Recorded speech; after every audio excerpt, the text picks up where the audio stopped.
Welcome to Nightlight. Step away from the mainstream and gather around as we enlighten the world and our realities and travel this cosmic journey we call life. Join us as we share with you and provide that beacon that can guide us all to a better way. Explore with us as we examine a metaphysical montage of spiritual insights, covering everything from the mundane to the magical, UFOs to unicorns, and everything in between. This is a time of awakening, of sharing and evolving, of spreading our wings and soaring on the cosmic breath of creation.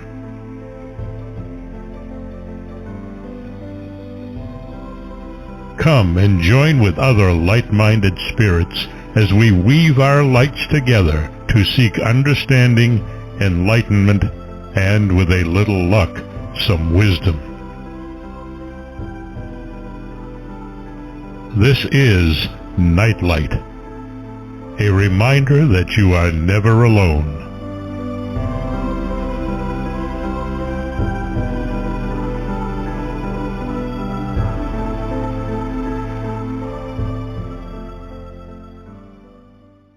I hope everyone enjoyed Thanksgiving.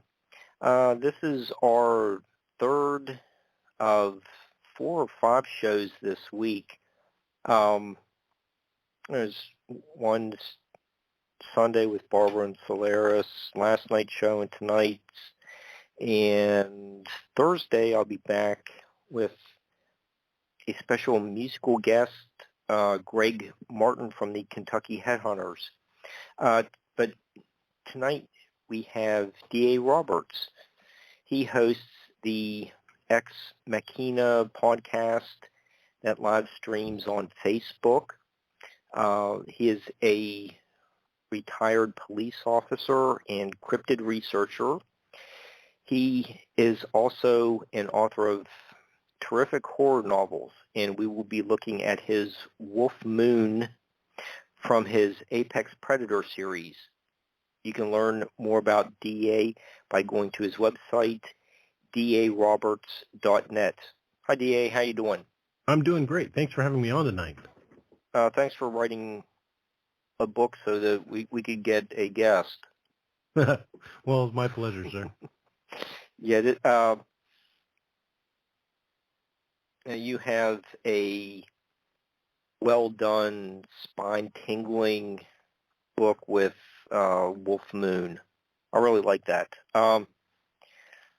Let's start with describing what is the Wolf Moon. Well, Wolf Moon is the initial book in the Apex Predator series. They're currently 4 in print, but all of my series are interconnected. So if you read one series and say Apex Predator, and you want to read the Codename Wild Hunt series, you'll see an overlap of certain characters. Some of the characters appear across multiple series. So the series really are truly interconnected. But Wolf Moon was really the introduction into the world of cryptid horror for me. I'd done science fiction and zombie horror, but I hadn't done cryptid horror. But it was something that fascinated me from the time I was a kid. I've been into cryptids since, I don't know, the mid-'70s, the first time I saw the Patterson-Gimlin film and watched those old Leonard Nimoy In Search Ofs. Right. Yeah, I think we all got our starts there. Yeah. Well, as I got older, I would ask my relatives and stuff as a kid if they'd ever seen Bigfoot. And, of course, they all thought I was a little idiot. But at one time, I asked my uncle, and he waited till nobody was around, and he picked me up and put me in his lap. I was probably about 8.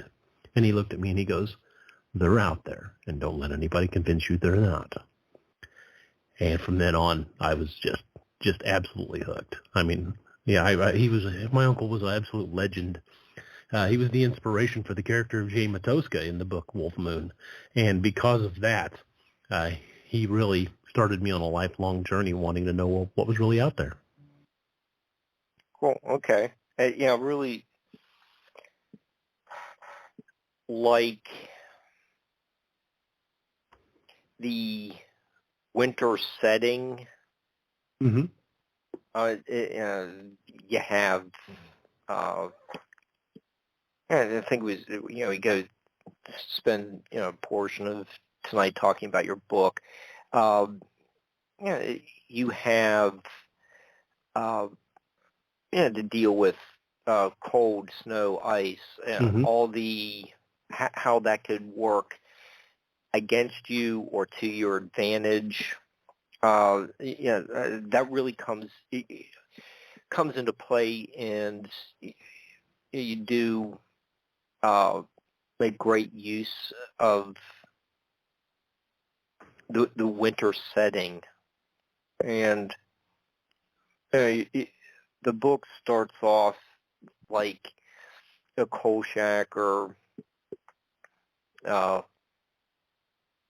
X-Files episode where something unexplained happens. It's like no witnesses, but the audience understands something really bizarre happened, and then detective or Scully and Mulder show up, and they start putting. They find those that one little clue that gets the story rolling. So I really liked how you presented the first couple having what was believed to be a bear attack. Yeah.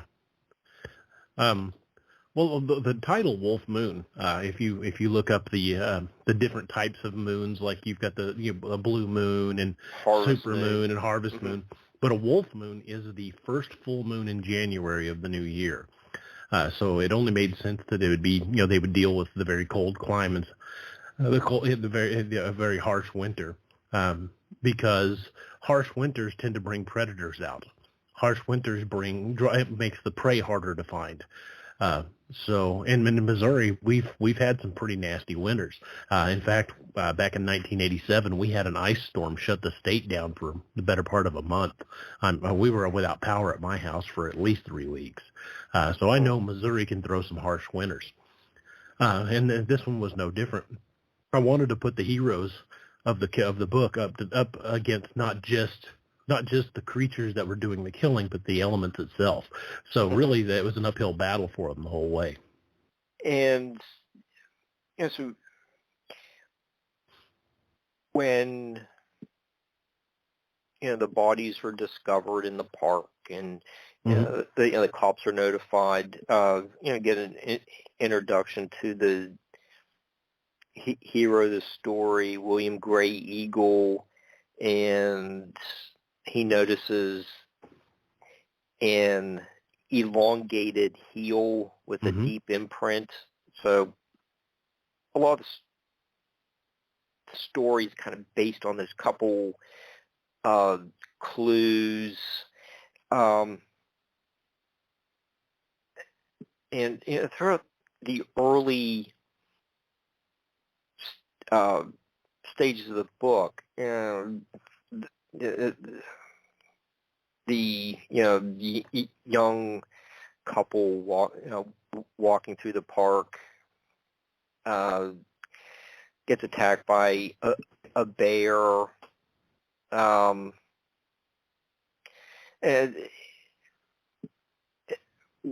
Will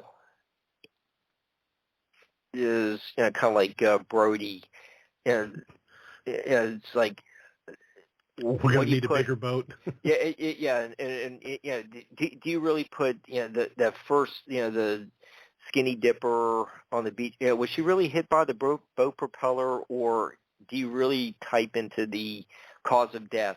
Shark attacks. He's kind of like in that stage where, okay, this just does not seem like a bipedal bear.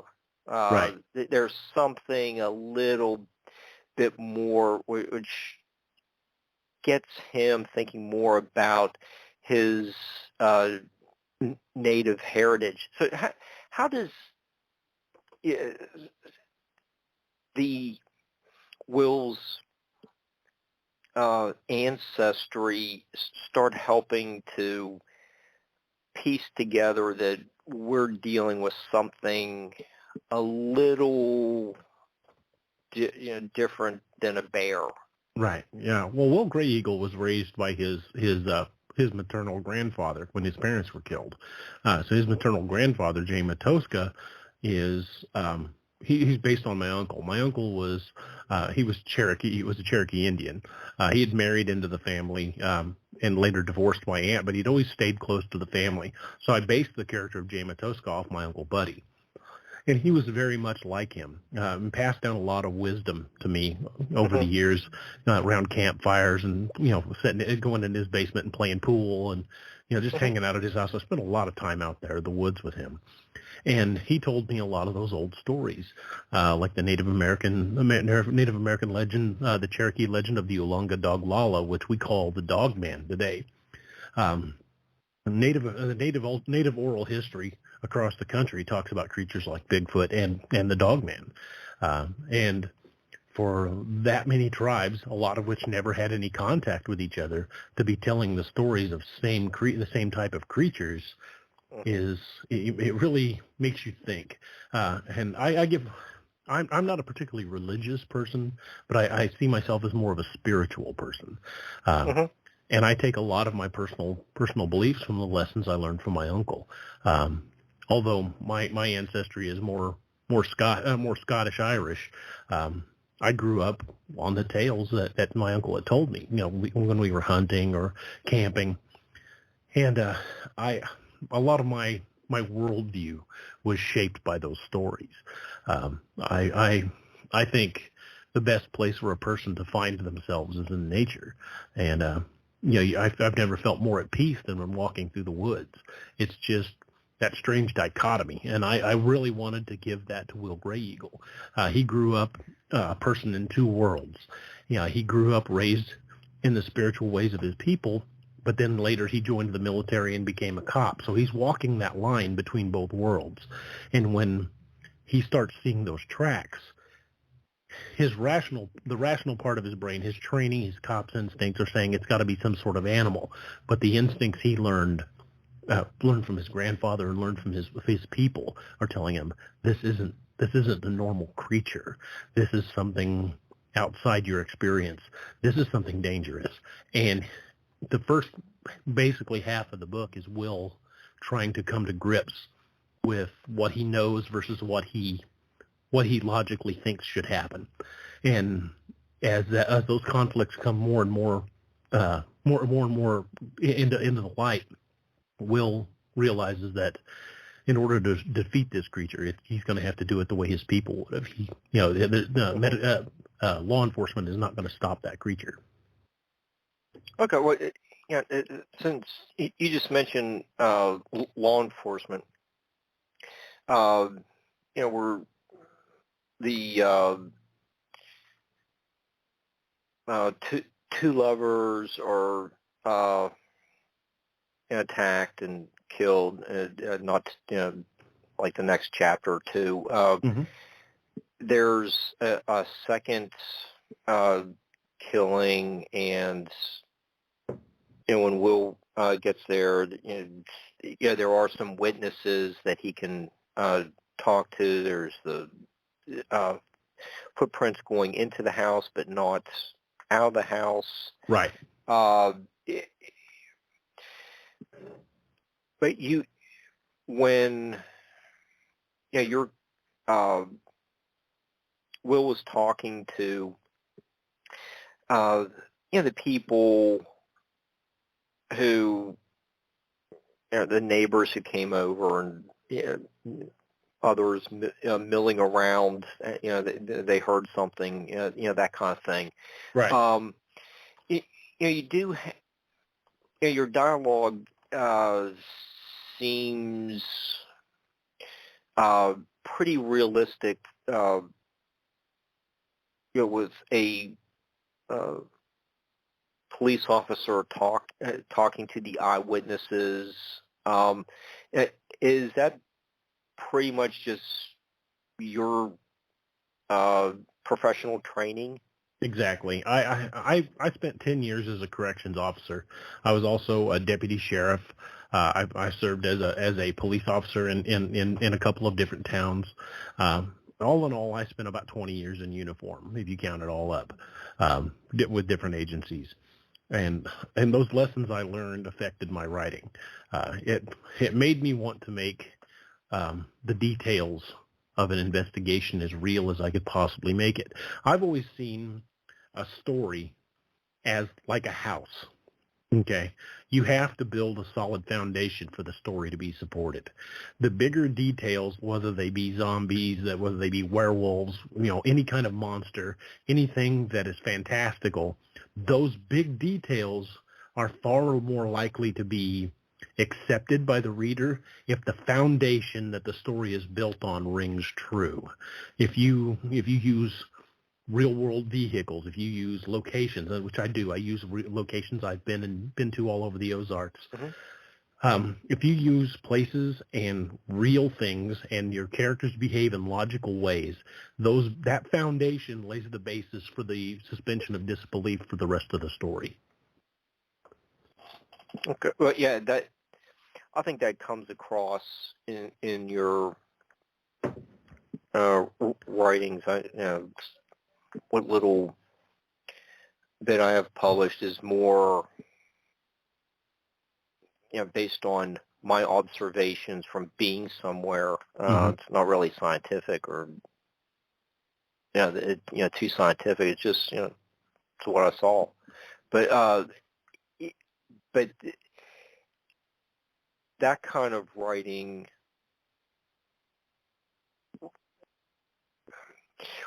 really does seem to make a impact on the reader that believable. It pulls you deeper into the story.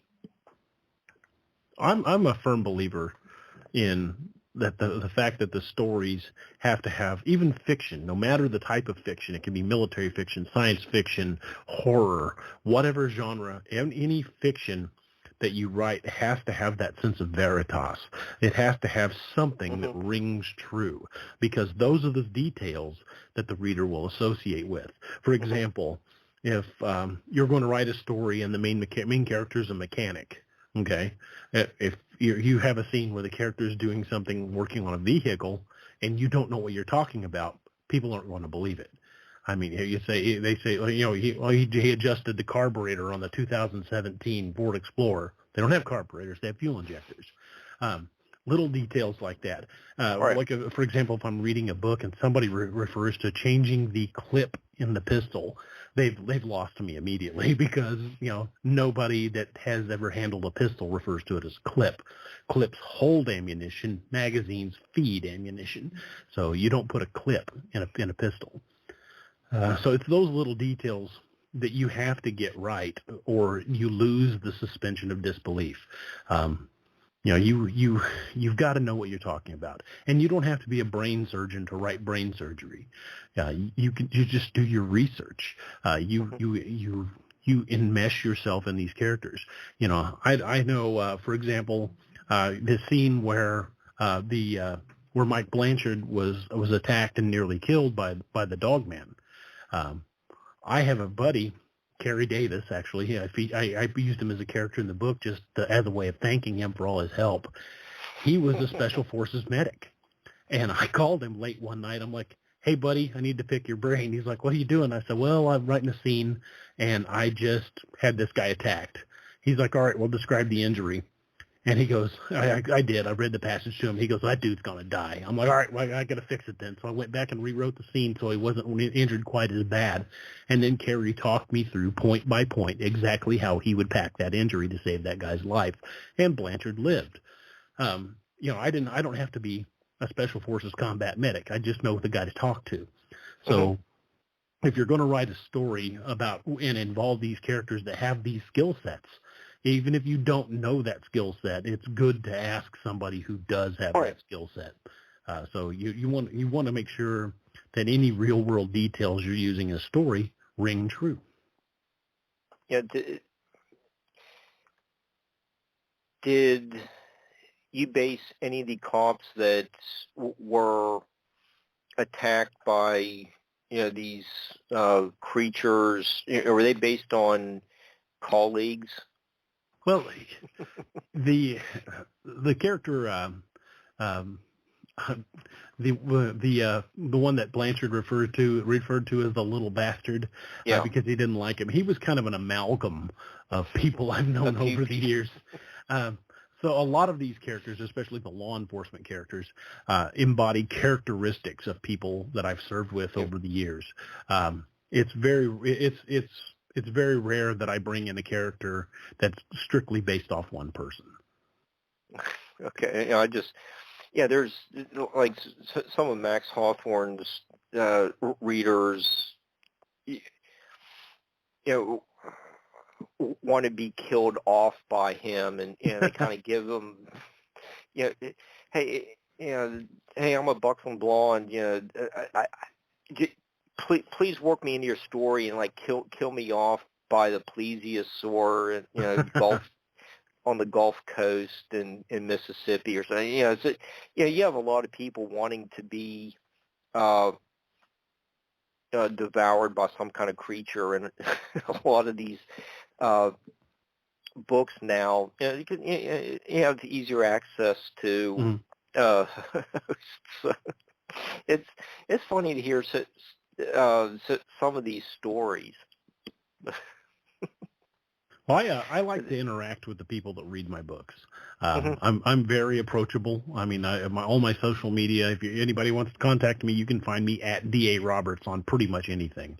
At D.A. Roberts Author. That's at D.A. Roberts Author on Twitter, on Facebook, on pretty much every social media I have. On YouTube, it's at D.A. Roberts Author. So I'm pretty easy to find, and I encourage people, if they've got questions about the books, contact me. I'm more than happy to answer questions, and I love interacting with people that have read the books, because when I talk to somebody who's like yourself, who has read the book, not only do I get to experience their reaction to the book, but I get to see something I wrote through their eyes, and to me, that's one of the most amazing experiences, because that says to me that story has a life of its own now, because other people are reading this story and they might look at it completely different than I did, and I find those differences just amazing. And I love to talk to people when they have different opinions of the character. Like for one example, I had a guy said that he would like to see The Rock play Daniel Clark, who is one of the characters in The Wild Hunt, and in my mind, Daniel Clark was not a big man. He was built more like a distance runner. But I was like, I could kind of see how you'd want The Rock to play him. That's kind of cool. But it was very different than how I envisioned the character, and I love that. Yeah, the creative process in getting feedback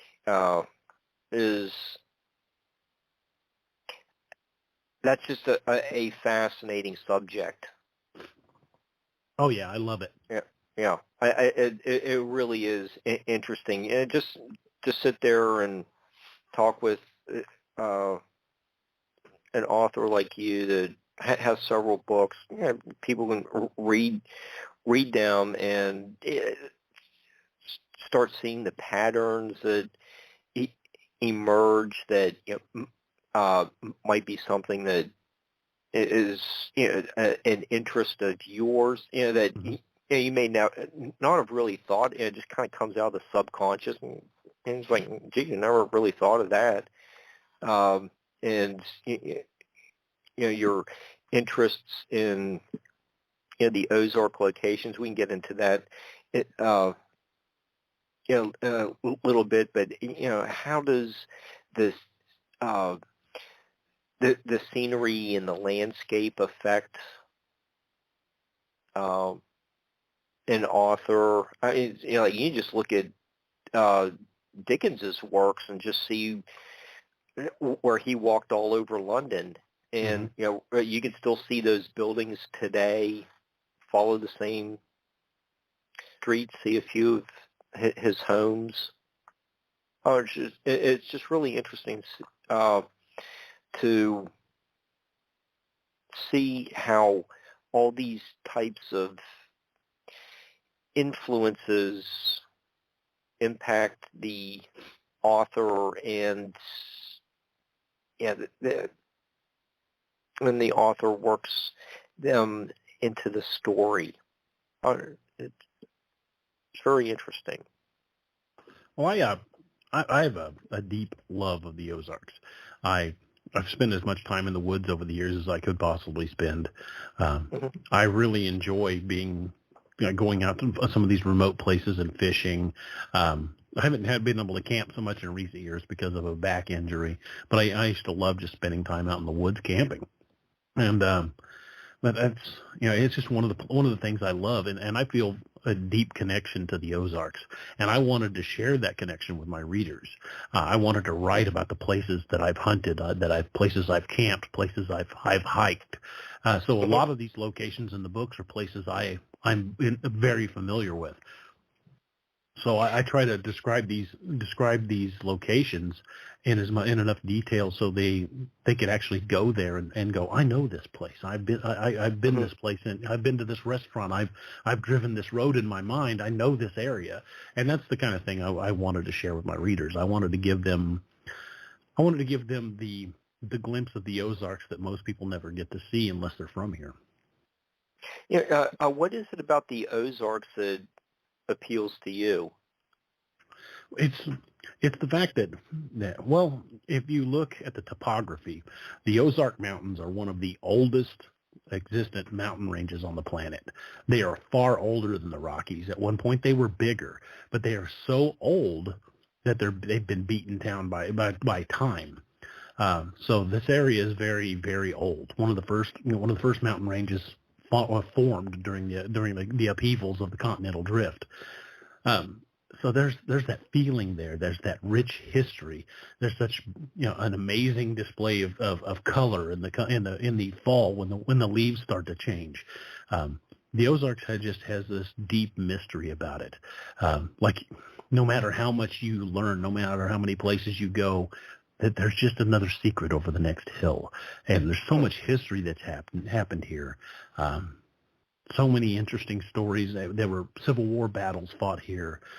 Daniel Boone was rumored to have killed a creature called the Ozarks Howler, not far from where I'm at right now. Oh, wow. There's just so much history here.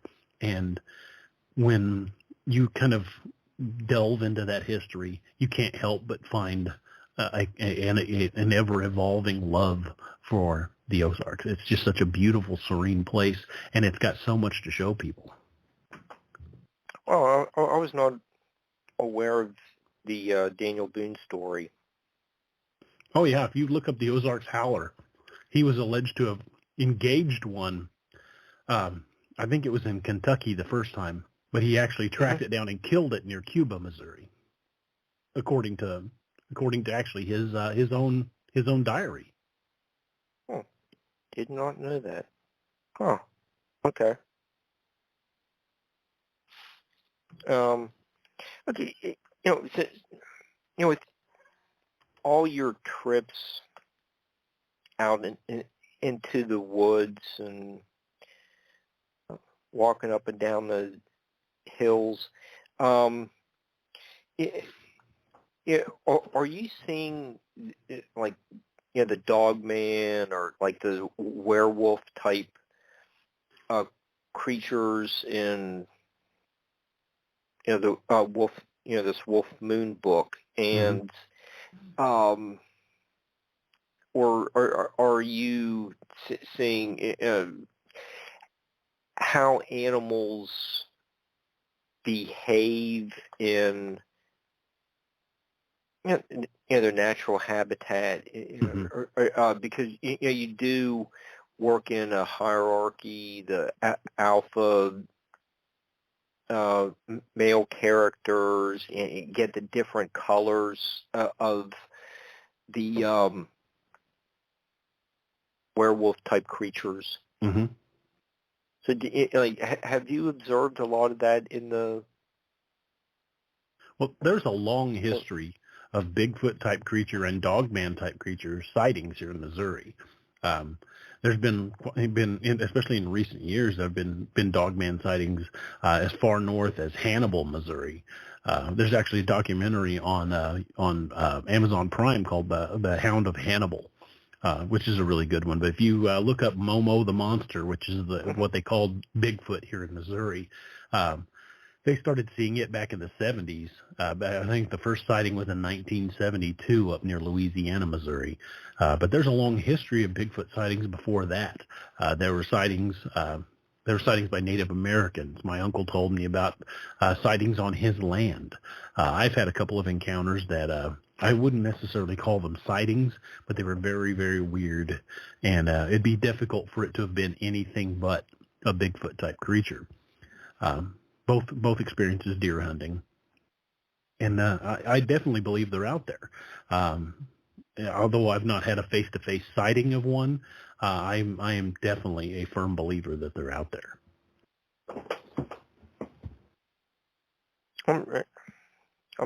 I'm sure they are. I haven't seen them either, but a little bit we'll get into more documented accounts of them. But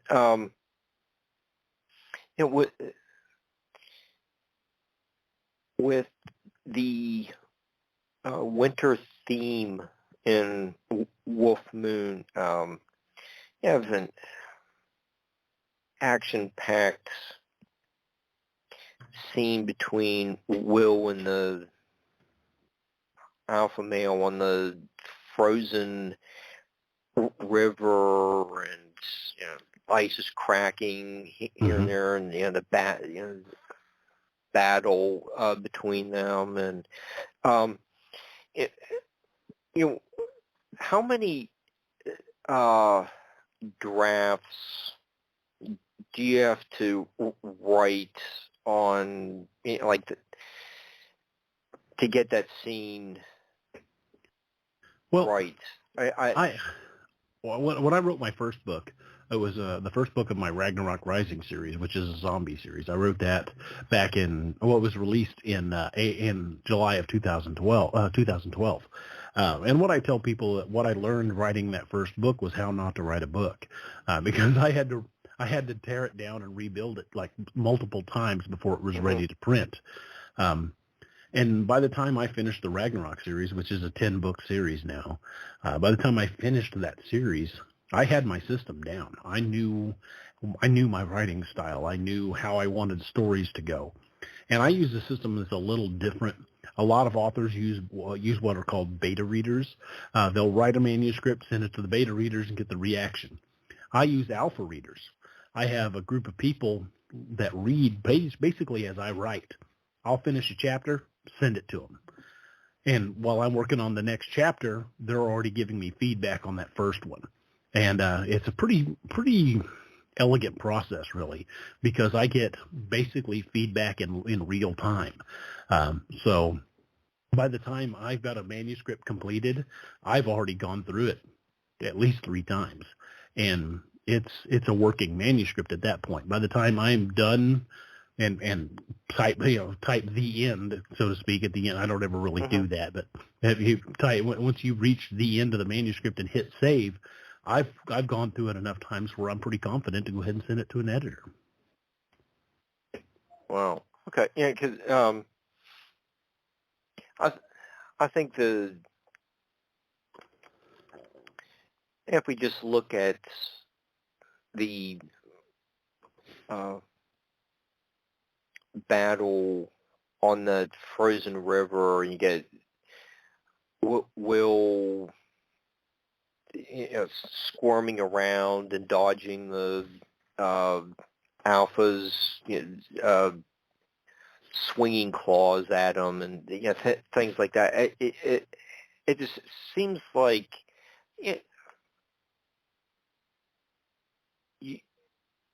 you have really good descriptions of all the actions and the emotions, fear of falling into the water, as what the ice cracking and things like that.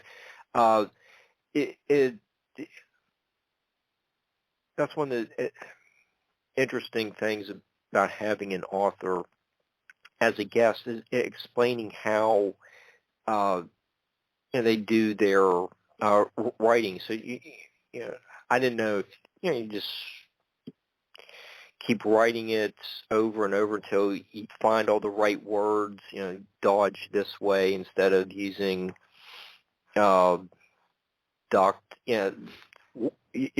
choice, or and you just told us that you're getting feedback from your alpha readers. Mm-hmm. It's just interesting to learn how it's done, and the feedback that they give you. And it's invaluable. I mean, my alpha readers really help me keep the book sharp. They're a great group of people. It's a great process, and I have been able to really fine tune my writing because of their direct input, and I'm very grateful to all of them.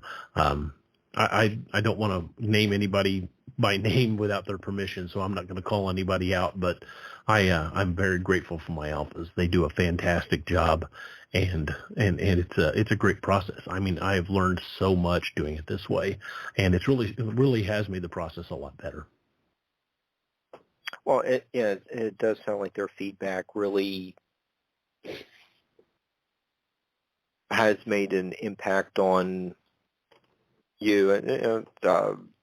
Just to throw out that one scene out of the couple, maybe a couple major scenes in the book. I think that they really did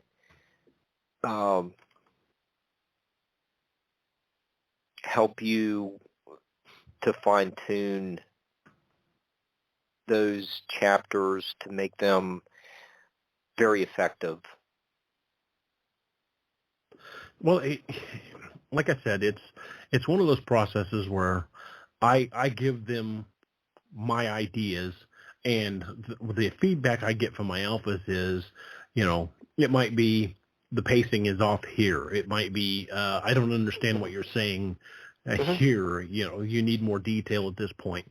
So basically, the best advice I've ever given I can give a new author is, the rough drafts don't have to be perfect. Rough drafts just have to be written.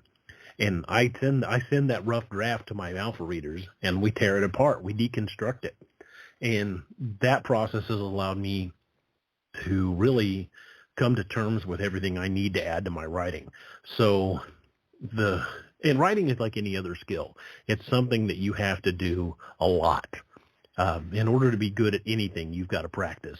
And I'm constantly writing. I'm writing projects constantly. So when I send out to my alphas over the last 5 years, I get less and less things I have to fix because I've dialed it in. I know what they're gonna look for. I know what they're gonna say. This needs more of. So it's rare that I get whole pages of red from the alphas, like, hey, you need to fix this, fix this, fix this. Now I'm getting more, hey, you really hit this on the head first time. So that process has really helped for me to grow as an author, to improve my craft. And I'm constantly trying to learn better ways to do things and how to improve. Feedback does help. You're going to grow from either comments like leave this alone, you got it right on the first time, or you're going to learn something. I don't get this part. Right. You realize it's not really being nasty. It's just part of the job. If you're not connecting with your audience, why bother writing? Exactly. The whole point of writing stories is to connect with your readers. And if you're not doing that, then you're really dropping the ball. But first and foremost, writers need to be writing for themselves. You need to be writing the stories that you want to tell. And if you tell those stories well, the readers will come. not everybody is going to be the next Stephen King, the next J.K. Rowling, the next Jonathan Mayberry. You're not going to jump up on the first novel and hit it out of the park and reach that level. You've got to put the work in. You've got to write stories that people want to read, and then you've got to grow that audience. Well,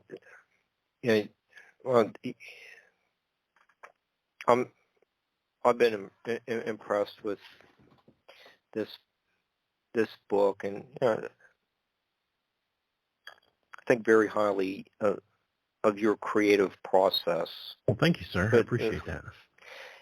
And we can kind of keep tell a little bit of the story and get a little bit more of how you your insights into the how you want to present your story, but you do have the inevitable silver bullet scene. Mm-hmm. Goes back to the Lon Chaney, first movie. You get the almost in every vampire movie, Mm-hmm. It's like, oh, you invite them into your house. Look, see, your choice. It's your problem to deal with now. But there, have been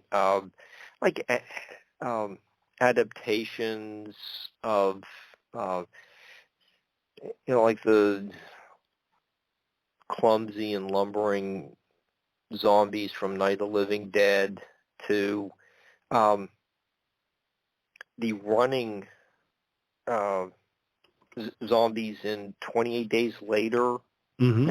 It's a little bit of an update on the bad guy. It's just just keeping something fresh. But the update with the 28 Days Later is that's actually going back to the original Frankenstein, where the monster is actually there's the scene of him running across a glacier because he saw Victor and ran across the glacier and up the mountainside and just yelling at Victor about, hey, you walked out on me. I want you to build me a companion. Yeah. It's actually comes back full circle to but what do you and other horror writers do to keep this kind of like the silver bullet theme going, but also present the weapon that's going to kill the bad the monster, Mm-hmm. or just keep it going in new directions, both without alienating the audience with the just traditional foils to the monster. Mm-hmm. Well, that's a really good question. A lot of writers most writers try to put their own spin on things, and that's to me that's the greatest thing about writing fiction is we're not constrained by the budget on a big screen. We're not constrained by what they can put on a film or a TV series. Really, the only limit is your imagination. So, like, for example, my Ragnarok Rising series, it was a zombie series, but I wanted to do something that was different. We've all seen every iteration of the zombie virus. It's, a government conspiracy. They created it in a lab, or radiation from space. There's always that explanation for the zombie virus. Well, Mm-hmm. I wanted to do something a little different. And I have a deep fascination for Norse mythology. And as I was reading more about it, I read about Ragnarok. And that's basically Norse Armageddon, the end of the world. And it said during Ragnarok that Loki would lead an army of the dead out of hell to go back to do battle against the forces of good. And I thought, well, he's leading an army of the dead. That sounds like zombies. But the more I dug into Norse mythology, they have a deep connection to different types of undead. Like the typical George Romero zombie would be called a Draugr. The Norse have about a dozen different names for zombies. So assuming that the zombie virus started out very much like the old George Romero Draugrs, they're slow moving, and the basic description of the plotting zombie. I thought to myself, well, if that's what starts it, could it change? And since the cycle of Ragnarok is an ever-changing cycle, I thought, well, we'll introduce the zombies first to begin Ragnarok. And it would the pieces would start falling into place for the rest of Ragnarok. So I brought in the typical George Romero zombie. And then I added what I called sprinters, which were fast. And which, we've all seen fast zombies. But from there, I started adding others. I added ones called shriekers, which would scream and alert other zombies of the presence of survivors. There were trackers. And with every couple of books, I was adding another type of zombie.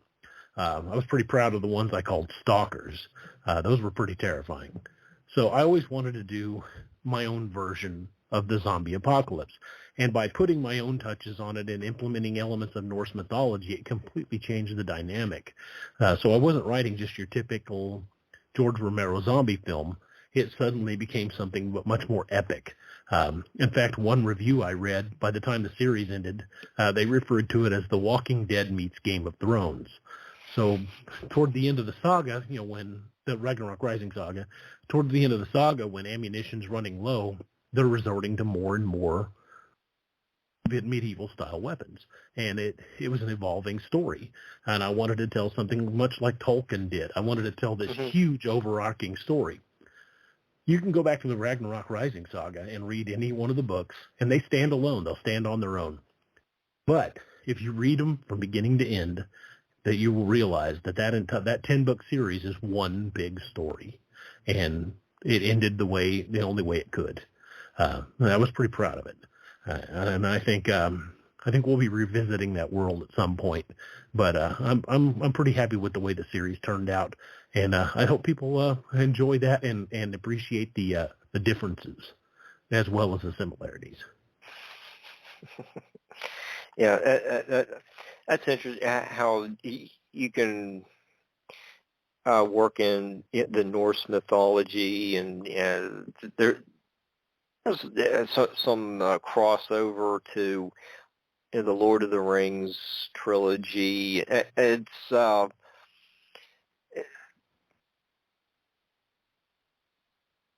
I just really like having someone like you just really explaining all the where they're getting their ideas, and you can just kind of take that over to I can see where Tolkien would have gotten that idea for the Mines of Moria, or something like that. It all kind of so many authors just keep going back to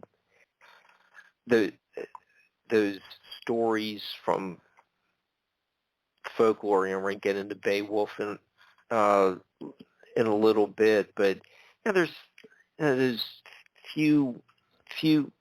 a few stories that everything else is based on. Yeah. Well, they say there's really only like 11 or 12 basic story types, and everything else is just interpretation. I don't know if I 100% agree with that theory, but that seems to be the going theory in literature. But I also believe that most writers, and I can't say this with 100% certainty that applies to everybody, but I know most of the authors I know are heavy readers as well. We're not just writers; we also love experiencing the works of other writers.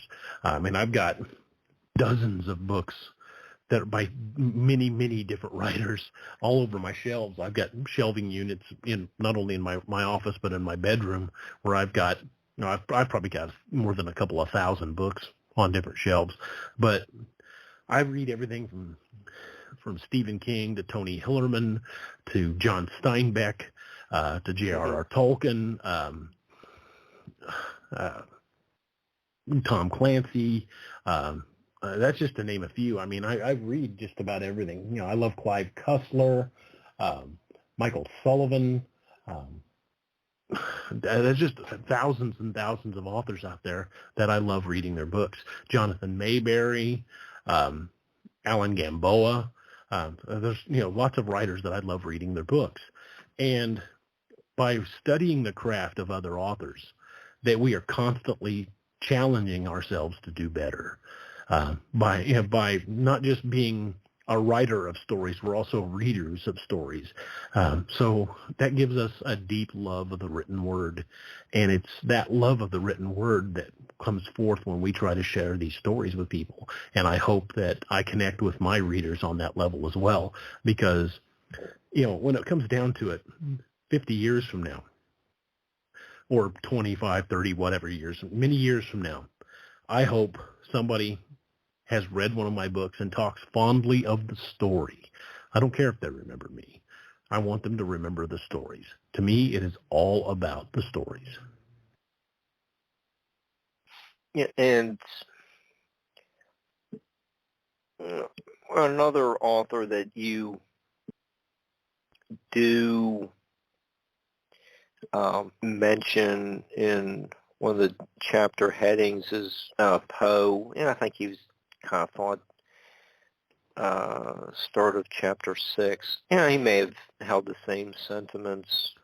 I quote a lot of authors. I always put quotes at the beginning of the chapters, and I just think it's a fun little touch. I think it's a good little touch, but also if you pay attention to the quote, it has some bearing on that chapter.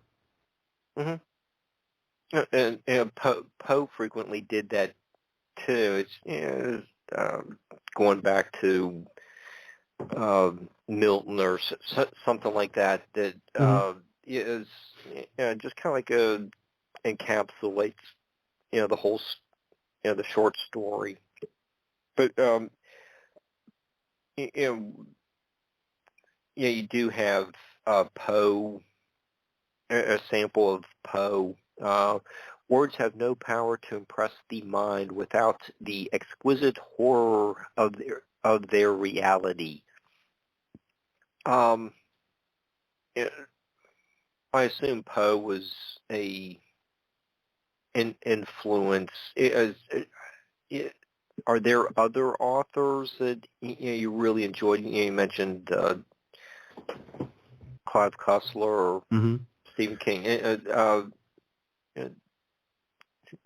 Who else?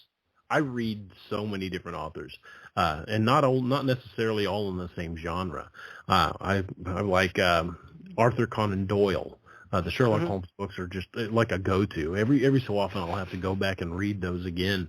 I have huge volumes of his complete works. Another one I like to go back and read again is the Hitchhiker's Guide to the Galaxy series by Douglas Adams, just because that series makes me laugh every time. Popular in college, and every time I read it, I find something I missed the time before. So it's a very enjoyable read. It's just absolute a joy to read because it's so fun. Then I'll also read like Stephen King, Clive Cussler, J.R.R. Tolkien. Tolkien is one of those series that I will go back and rewalk the paths of Middle Earth again many times over my lifetime. And I've probably read those books more than a dozen times over the years. And, if I live to be an old man, I'll probably read them many more.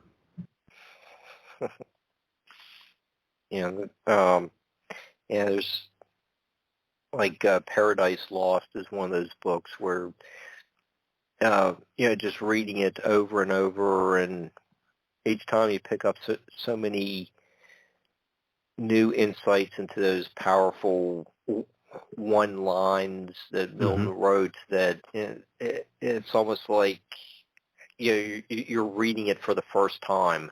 Right. Each time you read it.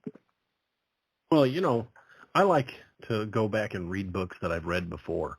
There's one book I've read. It's by Jack Higgins. It's called A Prayer for the Dying. Higgins wrote a lot of action stories. He's probably most well known for the book Eagle Has Landed. They made a movie over it. Fantastic writer. He did a lot of World War II era fiction, which I was fascinated with. But A Prayer for the Dying really struck a chord with me. I've probably read that book a dozen times over the years, and I like to go back with books like that and read them again at different stages of my life, because I see different elements of the characters as I age. When I was a young man, I just saw the tortured character of Martin Fallon. But as I grew older, as I had more life experiences, I was able to look at those characters in a different way. I was understanding them on different levels. And to me, that's the best part of a story, because the story didn't change. Only my interpretation of it did. And that's the hallmark of a great writer. Higgins wrote such in-depth characters that as I changed, my view of the characters changed, because I understood them on different levels. It's just part of the maturity process. Mm-hmm. Good for you. And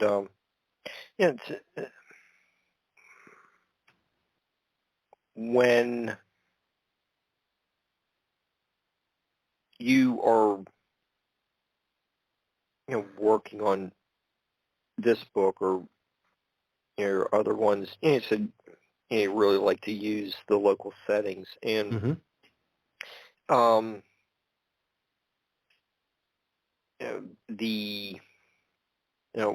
of the finales of Wolf Moon was at the Tonka Castle. It's actually called Tonka. I'm sorry. Okay. Tonka State Park here in Missouri. It's the ruins of a castle. It was built back in the early part of the early part of the 20th century, and it ended tragically. The guy that owned it perished, and the place caught fire and burned. But the ruins of the castle are still there, and the family donated the land to the state of Missouri, and they turned it into a park. But if you've ever had the chance to be there, not only is it just that kind of haunted feeling when you look at the ruins of the castle, because at one time it was grand. There's also these stunning vistas where you look out over Lake of the Ozarks from a cliff top that's a few hundred feet towering over the lake. And there's just some amazing scenery there, and as you walk the trails around Tonka, you can feel these different places. You get the feel for this place because it's got so much to offer. The topography varies wildly. There's cliffs, there's a lake, there are caves, there are trails. Not only are the ruins of the castle, but there's other buildings there as well. Some of them are still largely intact. And there's one area they refer to as the Devil's Kitchen, which is really a cool trail to hike, but it's also a little eerie. So it's a place that has not only beautiful views, but kind of a haunted history, and it seemed to be the perfect place for the climax of the book. There is an atmosphere that seems like it, from your, I was assuming it was a real place, and it seemed like it,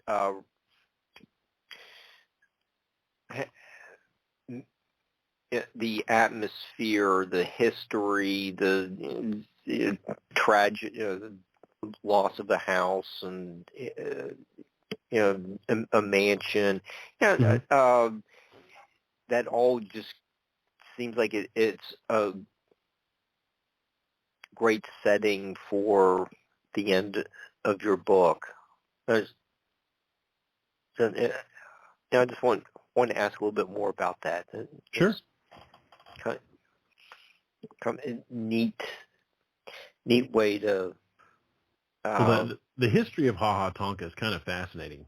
The family that owned it, I cannot for the life of me remember the guy that had the commission to build, but he was a mason, and he brought in stonemasons from Ireland to build the house. He would not let locals work on it at all, and when the house was completed, he sent them back to Ireland. The place is shrouded in mystery. Allegedly, when he died, he had the largest collection of occult lore west of the Mississippi, and it was donated to the University of Missouri at Kansas City, where it was being cataloged. Well, that was almost 100 years ago.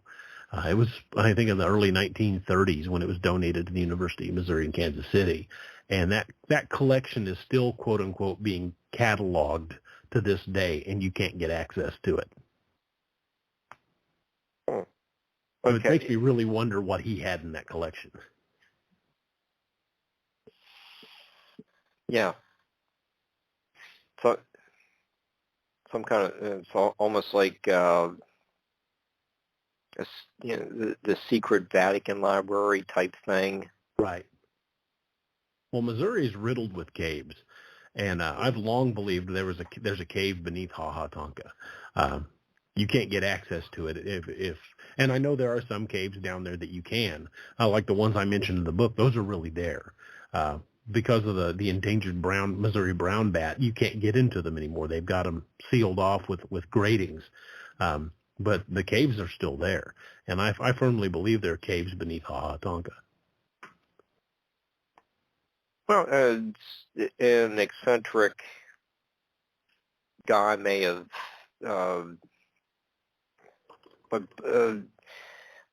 blocked them, put some kind of camouflage over any of the entrances. Well, I said, he brought in stonemasons. So he had the money to do it. Yeah, he had the money to do it, and these are professional stone cutters. They could have made it look like a natural entrance, or completely concealed it. The man's name was Robert McClure Snyder, Sr., but the Snyder family donated all the land to the state of Missouri after he died. What kind of time period are we looking at when the house was under construction? Was it like 1830s or something? No, it was the early part of the 1900s. Let me Google it real quick. Oh, okay. I was just wondering. Yeah, that's the element of like these Gothic kind of legends and stories at a real place. It does sound very appropriate for the climax of your book. Well, Mr. Snyder was born in 1852, and they moved to Missouri. Actually moved to St. Louis in 1876, where they got into the wholesale grocery business. Around 1880, he moved to Kansas City, where he again established another wholesale grocery business, later branching into real estate and banking. Also, he was a big proponent in utilities, basically electricity. Uh-huh. Once he'd made his fortune in 1904, he purchased Tonka at the lake in Camden County, Missouri, and immediately began constructing roads and making heavy improvements to get it there. Hang on a second. The house went through a lot of stages of construction, and I guess it was multiple stories, and it could be seen from all over the area. But the lake wasn't there at the time. It wasn't until after he built the house that the dam at Bagnell Dam, and on the dammed off the Osage River and created Lake of the Ozarks. He actually fought against that project, even though it was a hydroelectric dam. But of course, it won out, and the dam was constructed and it flooded that valley. I think the reason he fought against it was because he had cave systems there that would have been flooded. Okay, that makes sense. It's a very Cthulhian story. There's so much going on there, and the fact that he had such a massive occult collection is just really amazing. So much there. Okay, cool story. Okay, so, and accompanying all of the action adventure and cryptids, gothic elements you have in your books, you do have some captivating book covers. Who is doing your artwork? How does all that fit in with the marketing of your book? You kind of look at Sgt. Pepper as the best example of how the album artwork can pull you into the purchase. The artwork on your book covers is just as powerful as many of the very popular album covers. Well, I appreciate that. Most of my current covers were done by an artist named Michael Fisher. He lives in Florida, and he recently stepped away from doing book covers to open his own business. So I had to find another cover artist, and fortunately, I was able to find a very good one in Adam Shepard, and was very good at duplicating the style of the previous cover. So I don't think people are going to see much of a difference in the evolution of the pictures on the cover. But the old saying is never judge a book by its cover, but we all do. An eye-catching cover will get people to read your story, whereas a bland cover will drive them away. Nobody wants to read a book that just has a plain black cover with the title on it. Unless it's an author you already know, or a story you've been told is captivating, you're probably not going to take a chance on a book with a plain cover. So the first chance to intrigue your audience comes from the cover. So you want something that's eye-catching. The next thing you have to have is a good cover blurb on the back. That little 2 to 3 paragraph sample is what's going to draw them into the rest of the book. So you've got multiple layers going into the cover and the interior of the book that's all designed to catch the eye and draw the reader in.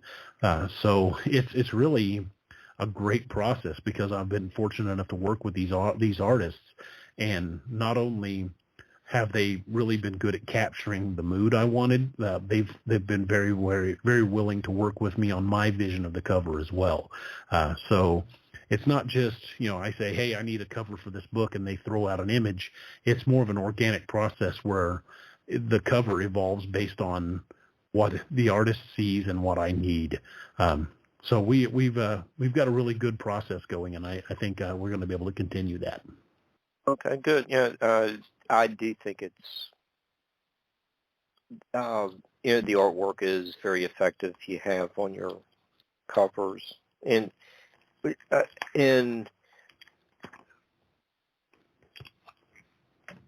one of I don't know, about halfway through your book, there's a reference to dog soldiers. Mm-hmm. And you're taking a little bit of the ideas from that chapter, and you're developing that into a short story as well. So you actually have a little bit of a spin-off from inside your book as well. Is that right? Yeah. Well, the dog soldiers, if you look back in the history of the expansion of the United States as our push westward brought us more and more conflict into more and more conflict with Native American tribes. The Cheyenne, the Lakota, and several other tribes had warriors called the Dog Soldiers, and they were their most fierce warriors, and they were pretty feared. I took the legend of the Dog Soldiers, or in the Lakota, the Hotametaneo. I took that legend and just expanded upon it, because in some of the tales of the Dog Soldiers, they had credited some of the more powerful ones with the ability to transform into wolves, to transform into bison. So they credited the Dog Soldiers with being very mystically powered. So I took that, expanded on it, and that's the characters I brought in. The entire Apex Predator series is steeped in Native American lore. Mm-hmm. Okay. And like you just said a native word. Yeah, you do have a few native words in the book. And I was going to ask you about that. It's kind of like watching The Godfather. It's not like overwhelming where you have a whole lot. You need a lot of subtitles, but Mm-hmm. It does give you that flavor of dealing with real, the real native language. Mm-hmm. Well, I tried to bring in as much of the real expressions, the real terms as I could, because I wanted to show respect for the native legends, because I find them fascinating. I grew up listening to them from my uncle. I've heard them from other relatives as well, and more of the books that I've researched growing up. But I wanted to convey a deep respect for their culture, not that I was making fun of it. I never wanted any indication that I was just tongue in cheek using the legend. Oh, Because I have a great deal of respect for the culture. I have a great deal of respect for the Dog Soldier legends, and I wanted to give that the respect it was due, and to use those legends to tell this story. no, I think you achieved that. It was just interesting to get those little authentic phrases or words put in there. It's like, oh wow, okay. It just makes it more realistic. Yeah, I tried to use as much of that as I could, because I wanted it to be an immersive read. I wanted people to read it and feel that there was more than just paying lip service to the ideas, the legends. I wanted them to feel drawn into it and feel a connection to those legends. So what with you mentioned Alan Gamboa. He was a guest a couple weeks ago with Hadley. Alan's great. He's a fantastic writer. Yeah, well, with just say since Alan and Hadley were guests with us recently, Mm-hmm. Their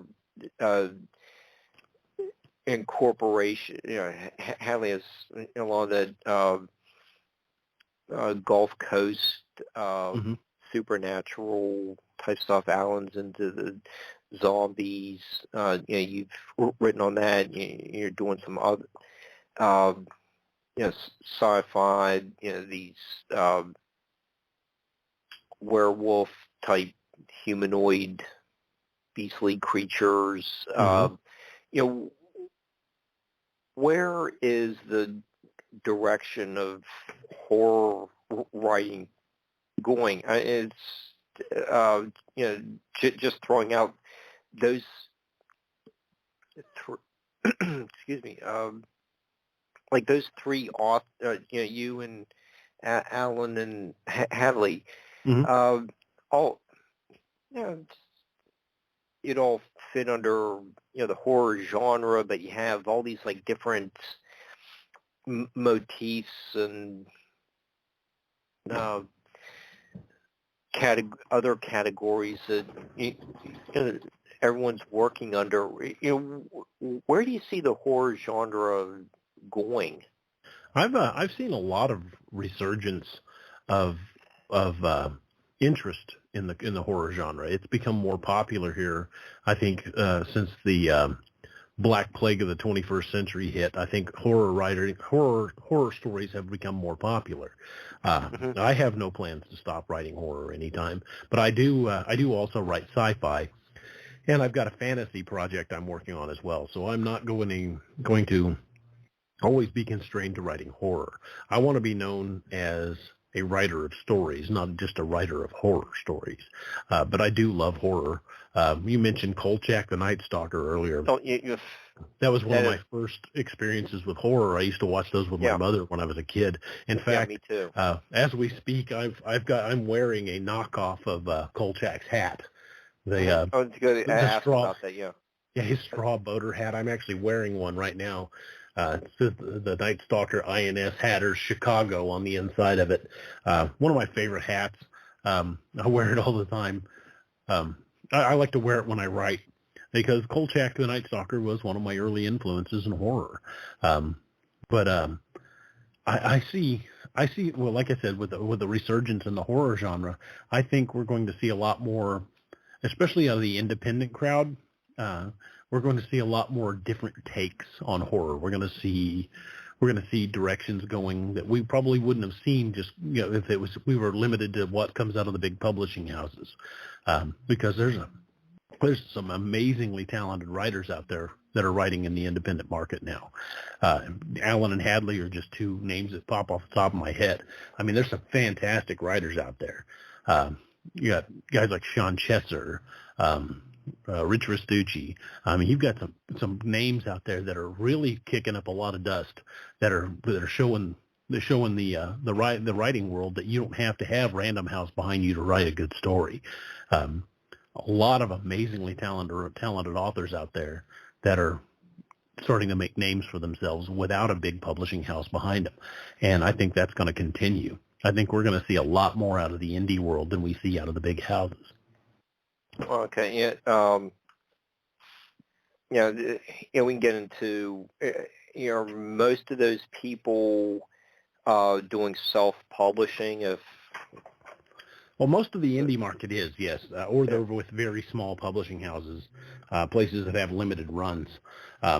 But companies like Amazon, and there's several others out there that opened up the market to allow independent authors a chance to publish and show their voice.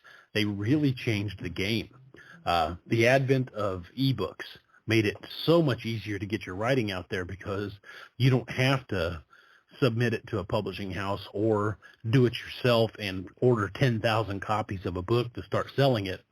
Print on demand and ebooks changed the way writing is done. I liken the ebook as a breakthrough on the level of the Gutenberg press. It absolutely fundamentally changed the way the writing world is.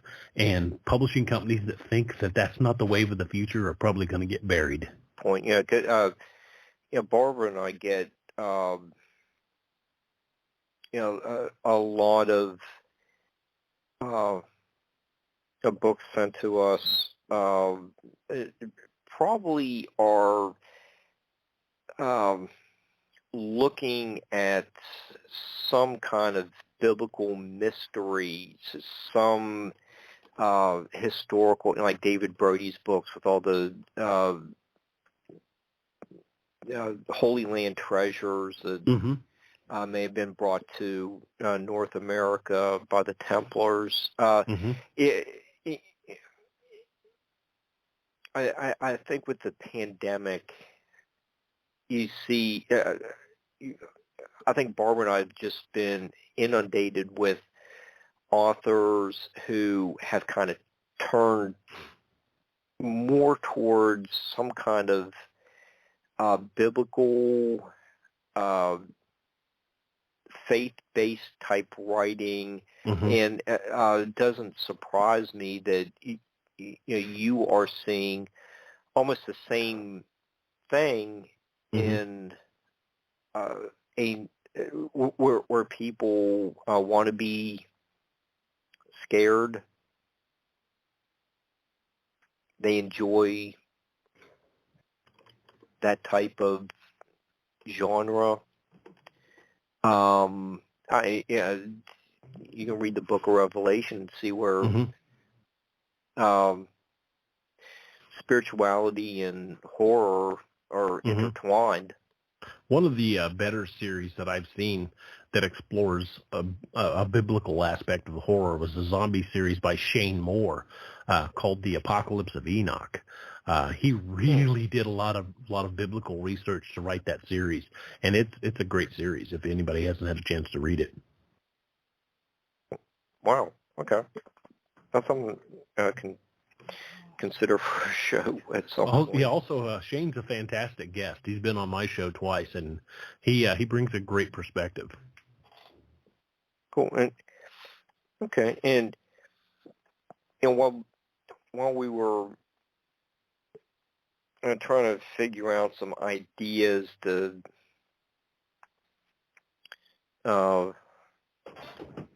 discuss for this show, I sent you a photo of this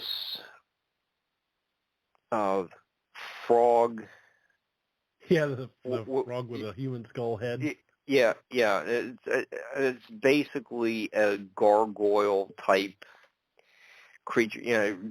That's what I don't know. Going back to the 12th, 13th, 14th century. The photo is from the Melrose Abbey in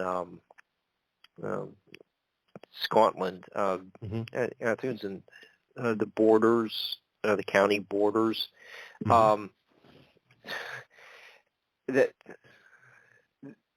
That was just like one of those things, kind of happened to notice, and I can only zoom in so far to saw it, but there's when we look at some of the gargoyles on these cathedrals, I can kind of get into the movie Gargoyles. A lot of these like European type settings. Asked you about the if you're aware that a dragon that's up in the upper left-hand corner, that Field of Cloth painting from Hampton Court, are some of these just say gargoyle art, like European artworks from the Middle Ages, do they seem to be representing some type of animal that may have become extinct since then? Something that was passed down in folklore that from a long time ago, that they were just wanted to incorporate into the artwork. What do you think about some of those creatures? I think, especially when you look at say Native American artwork or medieval artwork, or some of the pictograms that we find etched in rock, I think we should pay more attention to those than people do. They didn't put things on there that they didn't put things on there that were made up. They were drawing pictures of things they saw. Every culture has myths of two things in common: dragons and giants. Every culture talks about the two of them. So to me, that says that there's got to be something to it. Like, for example, Bigfoot. You look at Native American totem poles up in the Pacific Northwest, and the whole totem pole will be filled with known animals, but then there'll be a Bigfoot head on there, and science goes, oh, this one exists, this one exists, oh, but not this one. This one couldn't possibly exist. The Native Americans put that on there because it was something they saw, and to dismiss folk art and to dismiss oral traditions and things passed down by the locals is foolish. For example, the coelacanth. Science said it had been extinct for millions of years, yet I believe it was off the coast of Madagascar. They'd been eating them for generations, and they're still out there. Yeah. Another great one was if you've read the book by Michael Crichton, Congo, he talks about the killer ape theory, and actually used them in the book, but it turned out to be very different from what reality was. The natives in the Virunga region of the Congo had been talking about killer apes for the longest time, and Western science was like, oh, no, that's just native folklore. It's mumbo jumbo. Apes don't do that. They don't act like that. Flash forward to about 20 years ago, the early part of the 2000s. A photographer for the National Geographic was looking in an area of the Congo for a tribe of apes that the locals were saying were there, and he was also setting up camera traps trying to get like big cats. Well, he got something on camera he didn't expect.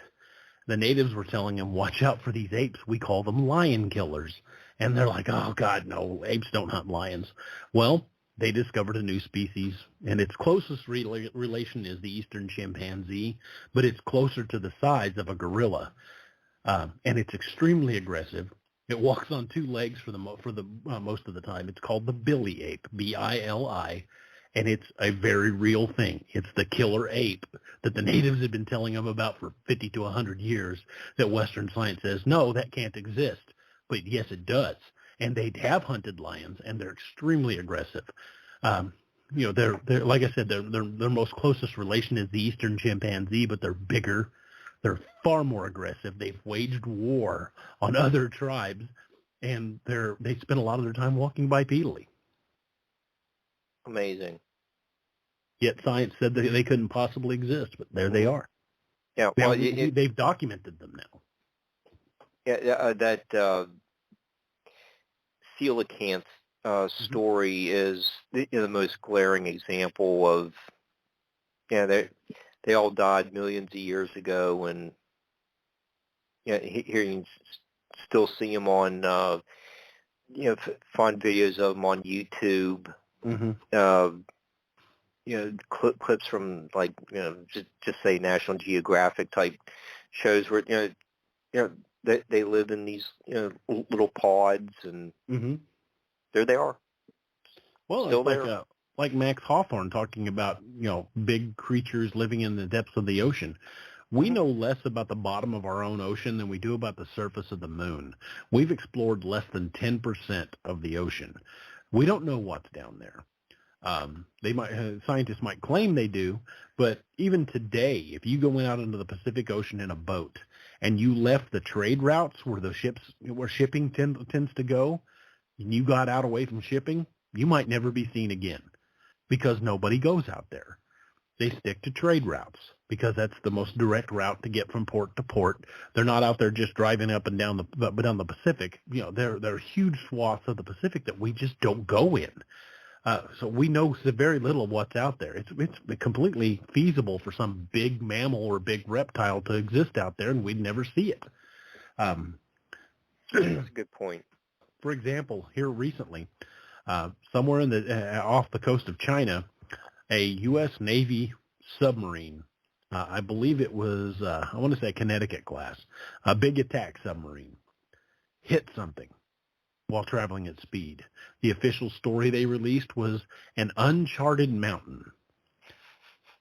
That story holds about as much water as a steel colander that you strain spaghetti through. Submarines operate on sonar. They're not going to run into a mountain in the middle of the ocean. They're going to be able to see that coming with sonar. They'll get an echo off of that.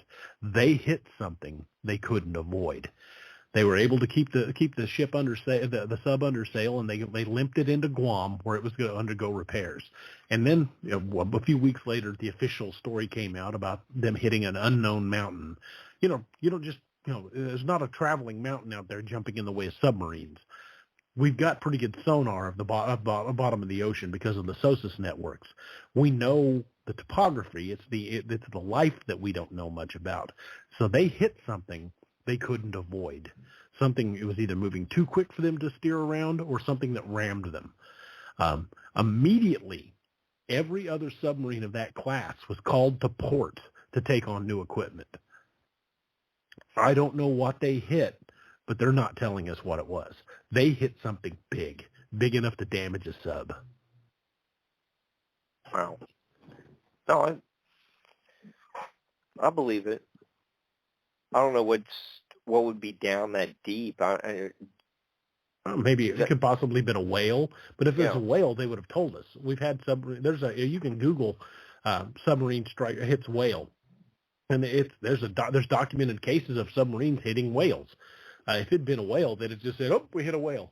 The fact that they won't tell us what they hit, or they come up with this cover story that's so thin you can read the newspaper through it. It's something else. Yeah, they hit something that they don't want to admit they hit. Could that have been another submarine? Maybe. If they'd have struck a Chinese submarine or a Russian submarine, it would be all over the international news because the powers that be would be pissed. Right. So that leads me to believe they hit something they don't want to admit.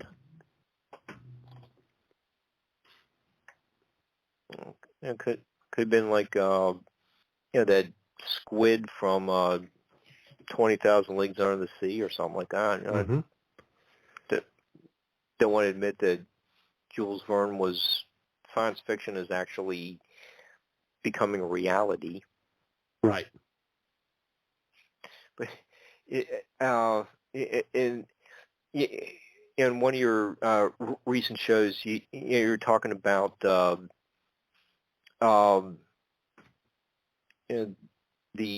anonymous author of Beowulf may have been actually depicting Grendel, Beowulf's battle against Grendel towards mm-hmm. the end of that poem,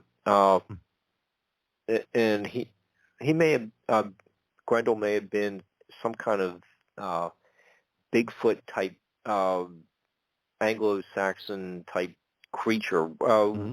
What's your evidence for that? Well, there's lots of European lore. A lot of it in England and Scotland, but in Northern Europe, where they talk about a creature called a woodwose, Woodwose, one word, and they were described as large, hairy men that lived in the woods and would sometimes attack people that were out straying on their own or traveling.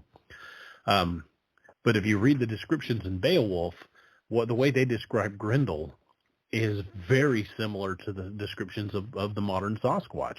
It talks about being very big and swarthy and covered in hair, very aggressive, preying on people.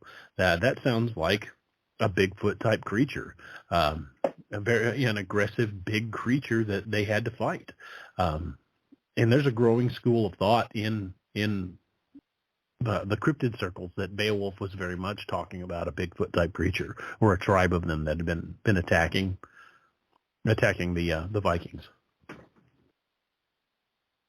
Interesting, very interesting. So,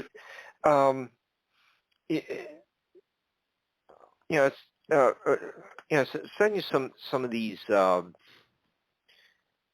photos of petroglyphs. Barbara put them on the mm-hmm. banner. Hopefully, we have lots of people listening, and they can just go scroll through them and see it, like 3 samples. Mm-hmm. But there's the photos I took were made by Harold Barth in 1906, and he went to 4 petroglyph sites. One was basically on the Pennsylvania-Ohio border, and there's one near East Liverpool, Ohio. One like the Wellsville site is just a mile or two down the river, and then a little further down is the Browns petroglyph site.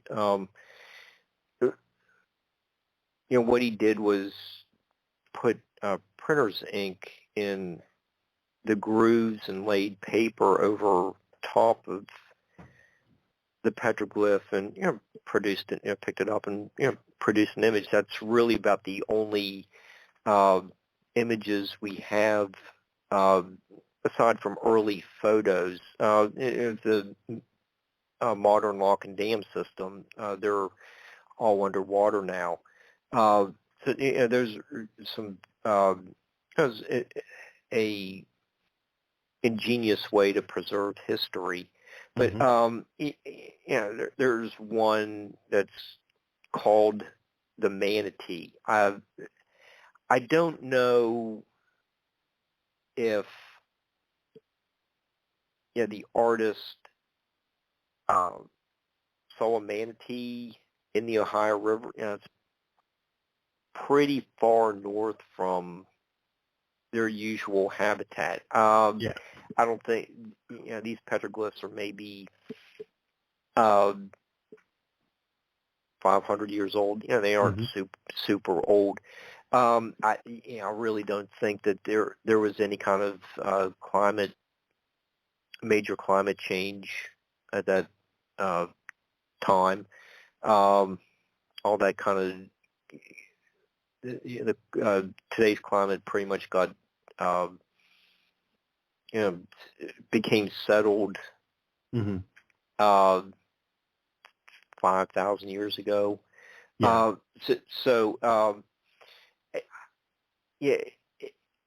you? I don't know if the artist was so motivated by seeing like a fish that he spent all that time like chiseling into a rock, like the outline of this. It does look like a manatee, but is it a fish?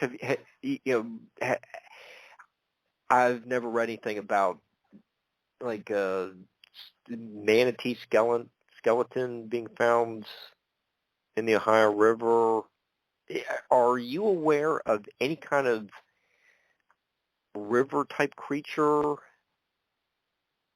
There are lots of alleged water cryptids, like the Loch Ness Monster or the Lake Champlain Monster. Lots of things that are seen like that. But I looked at the pictures you sent me of those pictograms and petroglyphs. I mean, and my guess would be that the native culture of the Mississippi Valley traveled and traded extensively. So my guess is probably one of them went far enough south where he saw a manatee in the Gulf of Mexico, and came back and sketched it to tell other people what he'd seen. I would guess that would probably if you used Occam's razor, the simplest explanation is probably it. I would say somebody either went down there and came back to try to and it tried to explain what he'd seen, or somebody from that area etched it to say, hey, down where I'm from, we've got stuff that looks like this. That makes sense. I would say it's probably somebody that actually saw a manatee. There are those, like conch shells, that shows that there was a trade network. Yeah. After seeing those scrolls for it was 4 or 5 years ago, it was really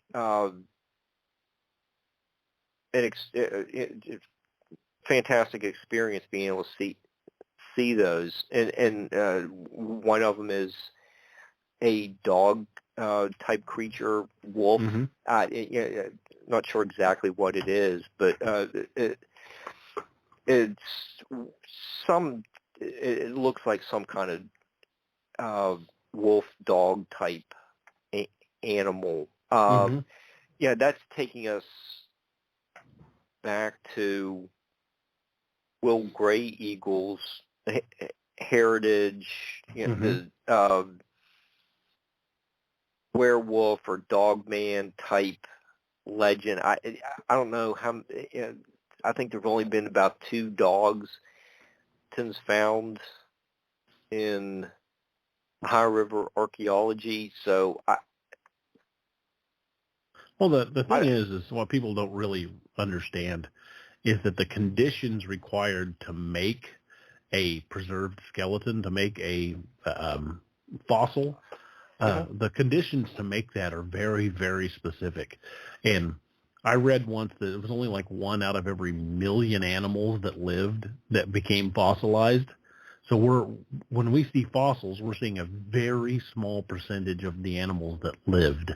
Not everything was fossilized, especially in cases where they died in like areas where the ground was very soft. They might have sank deeper into the muck beneath rivers and things like that. Not exactly ideal conditions for creating fossils.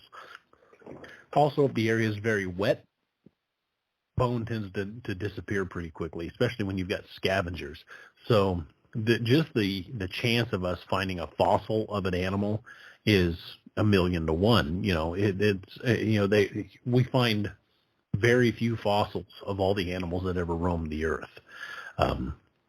If you think back to the time of dinosaurs, how many billions, possibly trillions of animals have lived during that time? Yet we've got a few hundred really good fossils. A good point. Yeah, it is these odd things, like Julius Caesar talks about like some kind of unicorn type animal in his Gallic Wars. That's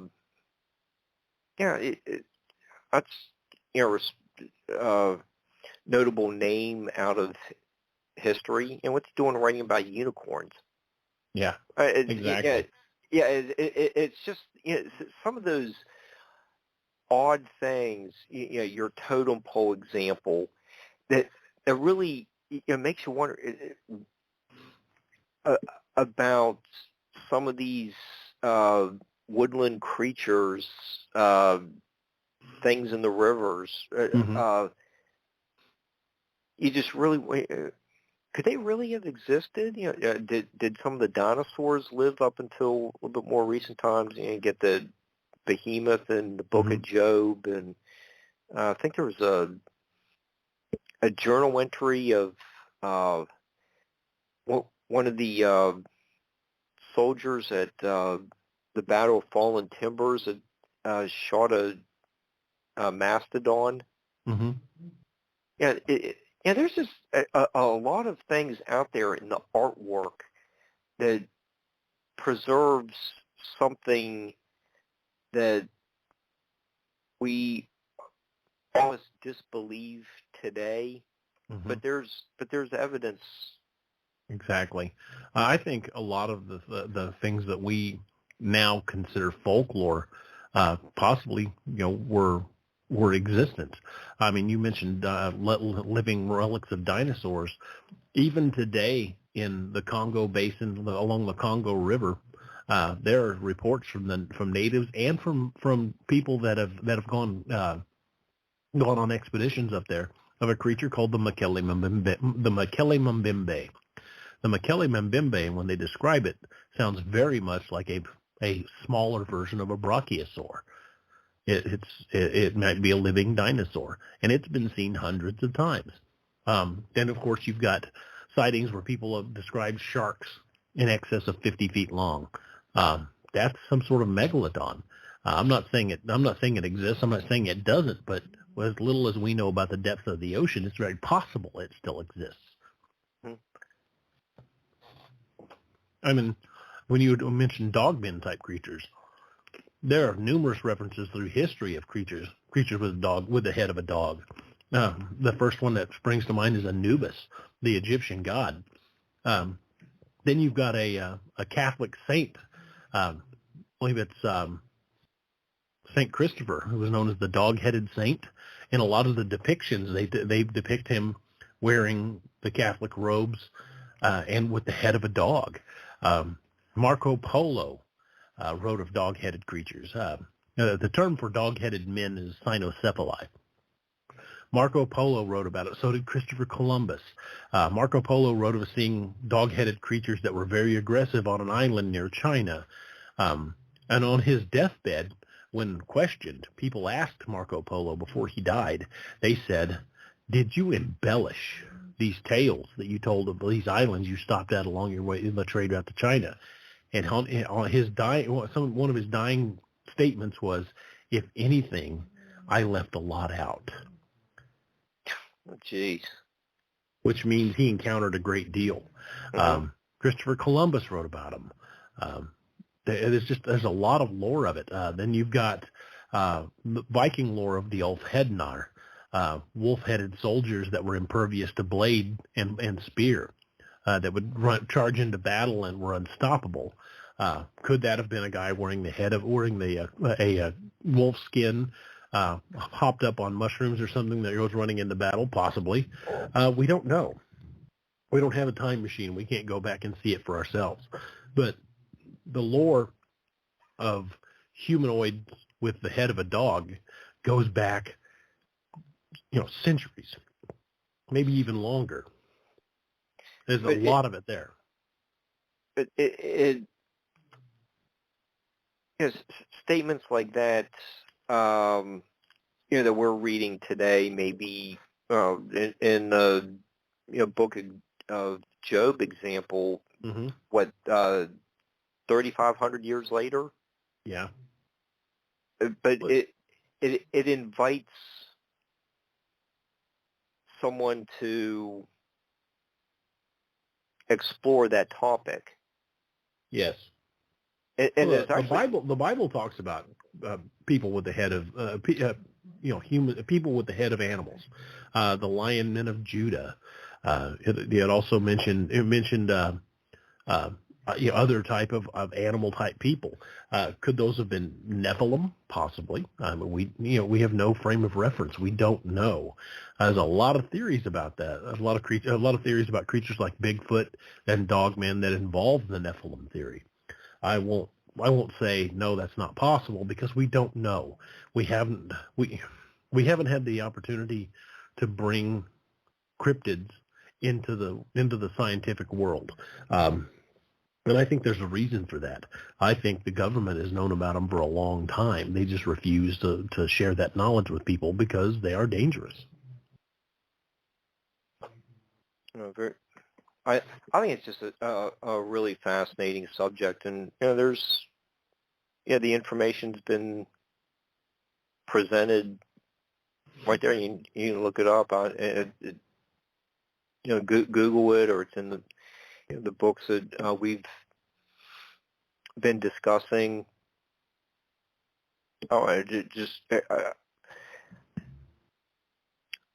think it's like Kolchak, just mm-hmm. growing up watching it, it just makes you realize, there is that possibility. Yeah. What and what is it? It's the reporter's curiosity. I think the curiosity into the unknown is one of the greatest gifts we have as humans, because if we knew every mystery to the universe, it'd be a pretty boring place to live. And always having something out there that's a mystery that yet remains to be solved, something creepy or even something fantastical. It gives us something to imagine, something to inspire to, something a mystery to try to solve.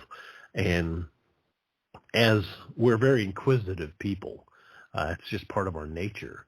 And to be exploring these legends and searching for the answers is to me, it's one of the most wonderful aspects of cryptozoology, is being able to look for these mysteries, to enmesh myself in the encounters and talk to people that have had sightings, and because it's something we don't know. It's outside the mundane.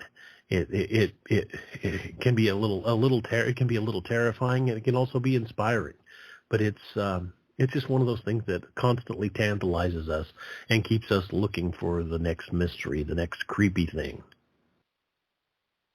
Yeah, I really, I've, as you know, I've done more of these shows. I'm just getting more involved and intrigued by cryptozoology, and it's just a really captivating subject. It gets in your blood. Yeah. And you know, when you're doing your shows, you know, you're frequently covering these kinds of topics. And Neoma Finn is, you know, your co-host. Mm-hmm. Her and Steve Benrodis. Okay, so when's your next show? Tomorrow night. Okay, how people watch? They can find all of the shows. You can find us on YouTube. Just look for D.A. Roberts Author on YouTube.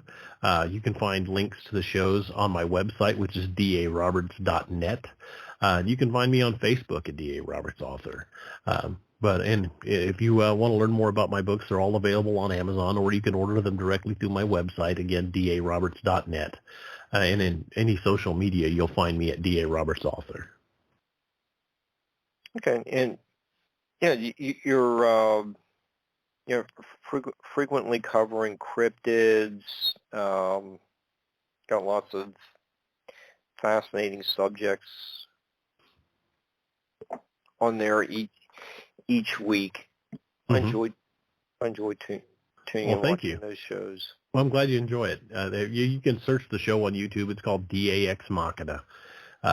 But you can find it just on the search bar on YouTube by searching D.A. Roberts Author. Just swing by the channel, give it a like and a subscribe, and check it out. And you'll hit that little bell, and it'll let you know anytime we go live with a video, because we have regular Wednesday and Saturday shows, but sometimes we do impromptu ones as well. Yeah, you have active chat room and some co-hosts. Yeah, you guys have a nice little thing going on there. Well, thank you. We have a lot of fun doing it. Yeah, it comes across on the to the viewers. And with the few minutes we have left, what about that Bray Road case? Is that something like a Dogman? Are there different species of with Bigfoot? There's the Momo, the skunk ape. Is the Bray Road case? Is that like a Dogman type character? I think it is a type of Dogman. I think there are regional differences because of the way the sightings are conveyed. Like you brought up the skunk ape. Like if you go up into the Pacific Northwest, most of the sightings of Bigfoot that they cite up there are very much like the Patterson-Gimlin film. But down in Florida, it's a skunk ape. It appears more chimpanzee-like. So I think there are regional differences, much like the species of black bear. The black bears on the East Coast are very different from black bears on the West Coast. They just have genetic differences, adaptations to their local climates. And I think it's the same thing with cryptids. I think different parts of the country breed different adaptations in the creature. And a lot of researchers think that there's as many as 10 types of Bigfoot and 7 types of Dogman. Now, that's just based on accounts that people have given and descriptions. Obviously they haven't brought a body in for study yet, but they're in researchers. They definitely have embraced the idea that there's more than one type. Okay. Do you think the chupacabra is something similar to Dogman? Is that a completely different species? I think that's a different animal entirely. Okay. There are 2 distinctly different types of chupacabra. There was the one that was seen in Puerto Rico, which appeared very reptilian and a lot of times walked on 2 legs. And then there's the kind that was spotted down in Texas, which looked like some sort of mutant dog. There would be a whole show on just the 2 types of chupacabra. Yeah, that is vastly different. I wasn't aware of the reptilian one in Puerto Rico. Mm-hmm. They're very different. Okay. We'll have to do another show on on the chupacabra, huh? Yeah, and I'm also interested in got me interested in St. Christopher, the dog head. Yeah, the information's out there. Just go into your Google search bar and type in dog-headed saint, and it'll bring you right to the websites. That's the beauty of the internet. Is now if you know how to do a good, well thought out Google search, you can do research on almost any subject, and you can find all kinds of things if you dig deep enough. Okay. Well, I think we only have about 2 minutes left, and I don't want to get started on a whole nother subject in just 2 minutes. It's not doing it justice. But DA, I just want to thank you for being a fantastic guest. You're always welcome to come back. Do you have anything else you want to plug? And we'll call it a wrap for the evening. All right. Yeah. Again, you can find all of my work at daroberts.net. I'm also all over Amazon. Just look D.A. Roberts author on Amazon. You can find my podcast, DA Ex Machina, on YouTube and on Facebook. We live stream to both. But if you go to the YouTube channel, you can like and subscribe and be part of the giveaway, because we do a lot of the giveaways in the chat. So I hope you guys will check that out, and I hope you check out my books. Again, you can find them all at daroberts.net, and I would love to hear from you and hear what you think of the books. Sounds good. Thank you very much, DA. Thanks, Barbara, for producing, and I'll be back Thursday night and watch DA's show tomorrow night. Awesome. Thank you. So, all right. Have a good Wednesday and the rest of the week, and hopefully we'll see everyone soon. Take care, everyone. Have a good night.